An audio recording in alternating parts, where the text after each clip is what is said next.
Hey guys, what's going on? So it is February 22nd, Wednesday, New Comic Book Day, and I have my haul here of 19 with 17 different titles.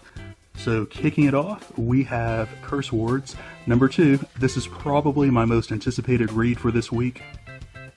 So this evil wizard who comes from like another realm comes over to Earth with orders from his master to destroy Earth.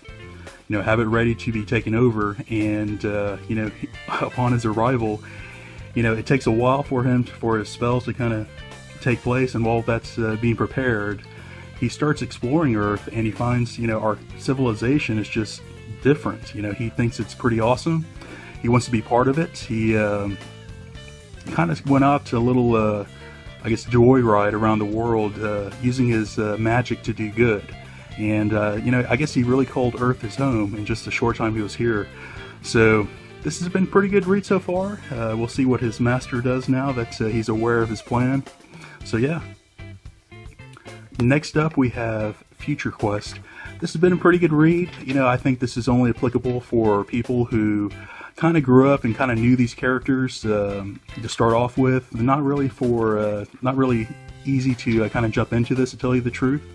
And on top of that, I kind of feel that the trade would be the better route to go on this one. But I have enjoyed it so far.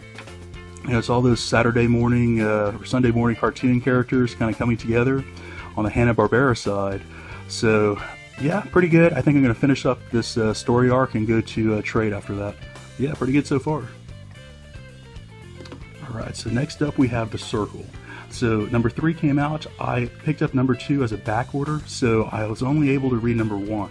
So I'm kind of curious to see which way this goes. Of course, I'm going to be reading number 2 before I get into this number 3. But the storyline was there for me. I really connected to this main character right off the bat, and the artwork, I wasn't enjoying it at first, but it really fits the storyline so far. So yeah, really interested in seeing where number 2 and 3 go. See if I'm going to continue this on or not. But I did enjoy number 1. Okay, Champions, and this is the one-shot of the Monsters Unleashed. So I went through the Avengers Monsters Unleashed one-shot. I really enjoyed that. I've really enjoyed Champions so far, a little bit more than Teen Titans. Those get compared quite a bit. But I think this one has a different artist involved in this one compared to the regular Champions run. So I'm not really into the artwork too much, but the one-shots of them just kind of destroying, get a little bit more teamwork instead of all the heroes kind of together. That's happening in the main event. Yeah, interested to see where this goes. Okay, next up we have a one-shot called the Belfry, and this is by Image. And, so I enjoy monsters, I enjoy vampires, werewolves, things of that nature.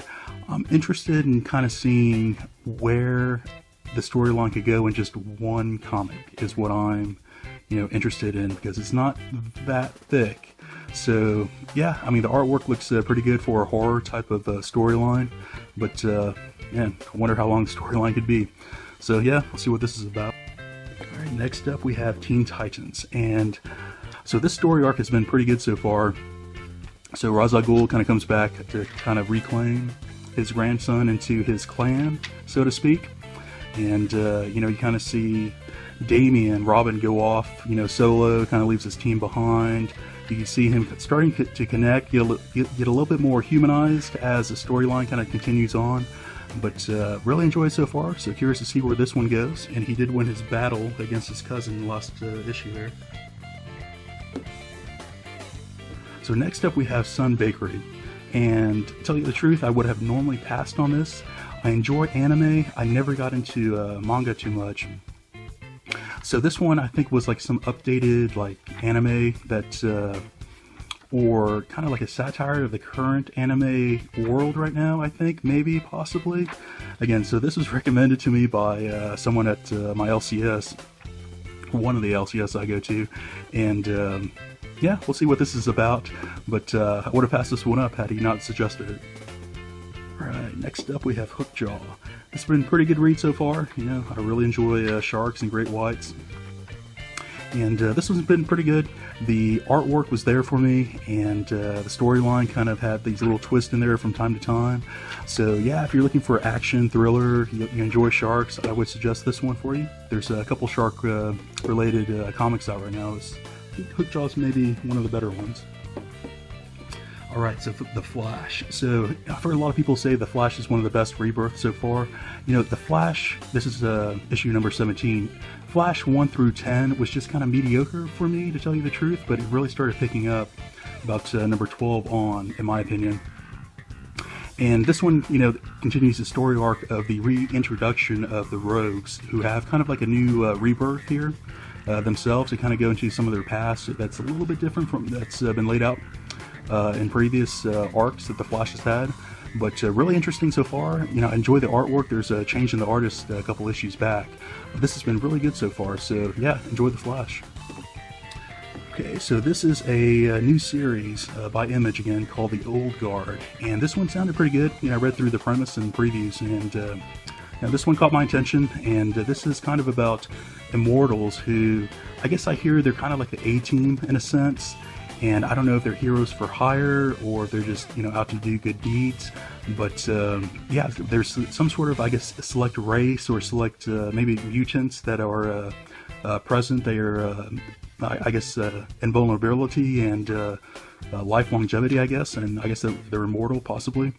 But this one sounded pretty good, so I'll read through this one, see if I pick up number 2 on, but the premise sounded really good. Okay, so next up we have Justice League of America, number 1, and I was really looking forward to this. You know, at first I was not, after seeing the list of B-listed characters, but after they had one-shots of rebirths of the Ray, Vixen, and Frost, Killer Frost, you know, it really, the Atom as well, that really got me, you know, invested, vetted with the characters here, to where I'm really having high expectations of this title. You know, I'm really hoping that this is everything that the Justice League was not. And, you know, really struggle with the Justice League. Don't understand why that just didn't really click with me. But, you know, I really have high expectations of this one. Really curious to see, you know, why Batman's doing all this. You know, what's the reason for all his teams here. So, yeah, interested in seeing where this one goes. Okay, so next up we have the Avengers, and this is 4.1. So again, this is that storyline of, you know, the Hulk, Iron Man, and who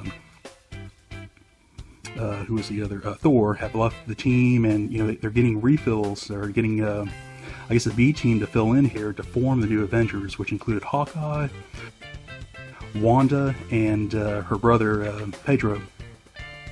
So, you know, they went from the criminal side to the superhero team, and this is them kind of fitting in as a team, fitting into, you know, society, you know, into the media. This has been a really good read so far. You know, I was on the fence if it was better to tell the storyline, you know, that happened in the past with an older art versus, you know, upstyled or newer art style.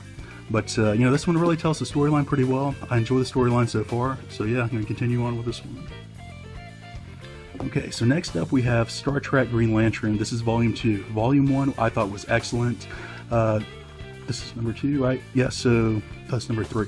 So 1 and halfway through 2 was kind of slow to me. The end of number 2 started picking up, and you know, they start introducing Khan. You know he's going to go towards the Red Rage side.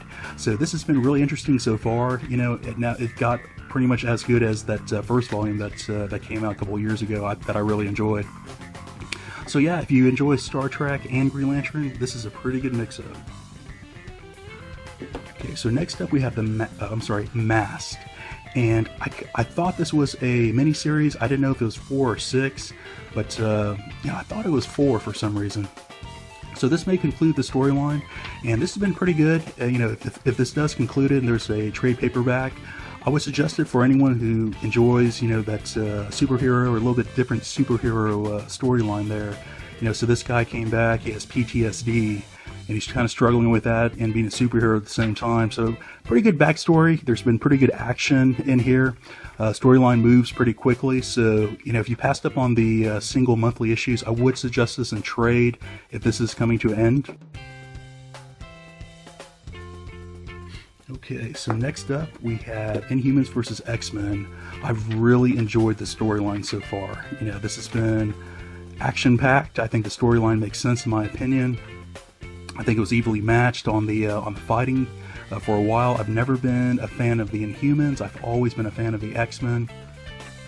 But you know, getting introduced to a lot of these Inhumans have been pretty easy. You know, they kind of explain, you know, a little bit of exposition there for some new readers. So, you know, the characters are there, the action is there, storyline's there. This has been a good read so far. Alright, so next up we have Harbinger Renegade, and I have a mint condition I'm going to keep on the side, and with this one I took out the coupons. So that is number 4 of 4 in order to get the Harbinger Wars 2, and that's number 0, which is a mail way only. So this has been a great read so far, and you know, I hear that they're making a movie based on Harbinger. I don't know if they're going to go all the way back to the very beginning with Peter, or if they're going to pick up, you know, with a team, you know, at the Renegade side of things.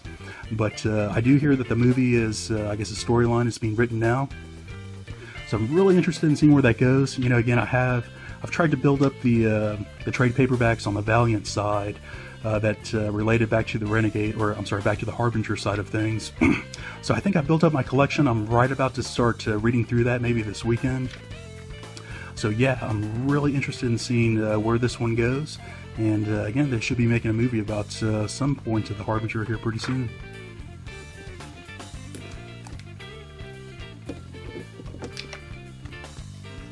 Okay, last up we have the final one from Valiant, which is Divinity III. So this is a different story arc that's, I guess it's a current universe, but completely has been rebirthed or reborn in a sense. And in here, the Russians actually win the World War II. So this kind of rebooted everything that you knew about this universe, so you could jump right in. I would highly suggest it. You know, if you don't really read Valiant, it didn't really matter. There's a lot of exposition in here to let you know what's going on, what the previous characters did, what their powers are, things of that nature. They're having brand new stories are coming out towards the end of these monthlies that introduce brand new characters. So if you're not reading this so far, I highly suggest for you to pick up. I think this is number 3. So you should be able to find number 1 and 2 pretty easily. So yeah, that's it for this week's new haul. I think I should have a couple videos here on a daily basis, a couple things that built up. So yeah, looking forward to putting those out. And again, should you like what you see here, please like and subscribe, and we'll talk to you later.